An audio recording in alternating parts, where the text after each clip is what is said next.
Hello, my name is Teacher Brett and welcome back to my channel. If you are new here, then what I'm going to be talking to you about is all things online and virtual teaching. Today I want to talk to you guys about some questions that I have gotten about making that transition and applying to be a virtual school teacher.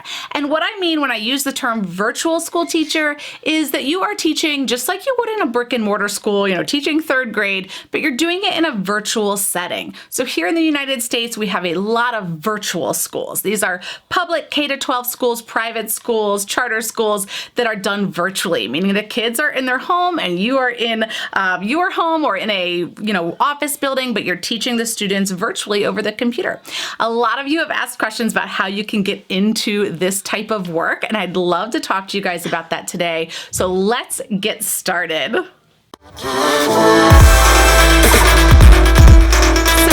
Before you can actually become a virtual school teacher, you need to meet some basic qualifications. Most of the schools in the United States are going to be looking for highly qualified teachers, meaning you have a license to teach and a license to teach in your subject area. Now, there are some schools, because the charter school laws vary from state to state, there are some charter schools who will allow you to teach outside of your subject area, but you're still going to have a teaching license. So the first step you'll want to do is research what you need to have in your state in order to teach in a virtual setting. Now, one of the things that I found when I was doing some searching here in Pennsylvania, where I am, is that I was seeing a lot of jobs that were posted outside of my subject area. So I was certified in K through 6th grade special ed and in early elementary. I think it was K-2 or K-3. So what I did was I looked on the Pennsylvania State Teaching website to find out what I needed to do to add other certifications. And lo and behold, all I had to do was take a bunch of Praxis tests. So I went gung-ho and I took tons of Praxis tests to add on certifications. They were like $100-something each, but I was able to add high school English, high school social studies, high school special education. I added grades 4 and 5. I added a bunch of stuff. I did not pass science. It was way too hard. So I did not pass the high school science. We'll try that another time, but for now I'm good with all of the certifications I had. So take a look at your state and see if it's something really simple like that where you can just take a test. I found, other than high school science, most of the tests to be really easy. I didn't do a lot of studying. I did a quick review. I used an app. I can leave it down below what I used if you're interested, but just to do some quick refreshing and studying, and I was able to pass them pretty easily. So I added on a bunch of those certifications and then I started looking. So a lot of people have asked me, well, what exactly am I looking for? Where do I find these jobs? There's a couple of places I am going to suggest that you go. K12 is the company that does a lot of these nationwide. They have a lot of schools either that they kind of own or that use them as a third party for curriculum and software and all that kind of stuff. So one place to look is their website, and I'm going to link that down below. I'll also put it here on the screen. This you can find, you can go to the job search, you can type in your state, you can get everything that the schools that they work with have open. So that's a great place to start because they're one of the biggest kind of companies in this area. But don't stop there. So one of the things that I have found over the last 5 or so years where I've been looking and thinking about making the jump is a lot of times I've stopped there. I looked at the K12 site, I put a bunch of applications, I'd never hear anything, and I would give up. So don't stop there. What you also want to do is just a quick search, Google search for your state and type in, online K-12 schools or online high schools or, online, virtual public school. You will find a lot that are not associated with K-12 as well. Now, some of these can be tricky to find the job, or the hiring. So I usually would find the list of schools. I'd write down all the schools I could find, and then I'd go and look and I would type in, such and such school school careers or such and such school's jobs to get to wherever their job site was. So I went through all of those. It can be a little bit tricky. So I found that in Pennsylvania, I was really looking for a job where I could work from home. There are a lot of virtual schools where you were still required to go into the office and teach from there. I did not want to do that. So I eliminated all of those. I also found a few where if you lived within a certain number of miles from the home office, you were required to go in. One that I almost was at, if you lived within 50 miles, you had to go in, and I was like 48 miles. Well, I am not making a commute of an hour and some every day there and back to teach from an office. So that one was out as well.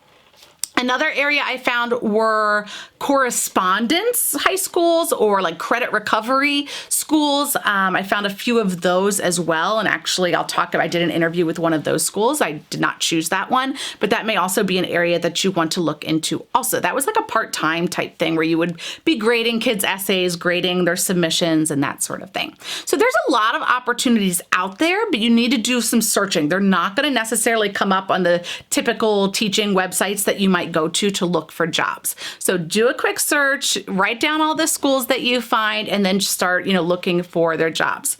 As I mentioned, I have been looking for about 5 years off and on, but one of the things I think was successful for me this time around was I was looking mid-year. So typically, the schools are going to run on a typical school schedule where, in the spring, they're starting to hire for next year. I found that, especially with K12 schools, at least the ones that I've looked at, it's really hard to get in the door unless you know somebody. So looking mid-year, I think, was a really good option for me this time and really helped me get in the door because other teachers are already committed to other schools. So even if they want to make that switch, they're already committed through the end of the school year. So I was able to jump in since it was mid-year. Not as many people are looking for a job in the middle of the year. So that worked out really well for me. The other thing that I would recommend is a lot in general jobs these days. There are these online things. You're filling out these online applications. They go to who knows whose inbox, and you don't even know if anyone ever sees your application. So what I would suggest doing is also researching your school and who kind of the supervisor would be in that area and sending them an email. So find the department head or find the principal of the school and send them an email. Hey, I just wanted to let you know I submitted an application. Here's another copy of my resume. I'd, really, show your interest in working there and try and make that personal connection again so that your application stands out against all of the other applications that they have coming in. Even if you're not a licensed teacher, don't discount these schools, because another area that I found, at least for a lot of the K12 schools, is they have some unique positions like things like called family coach.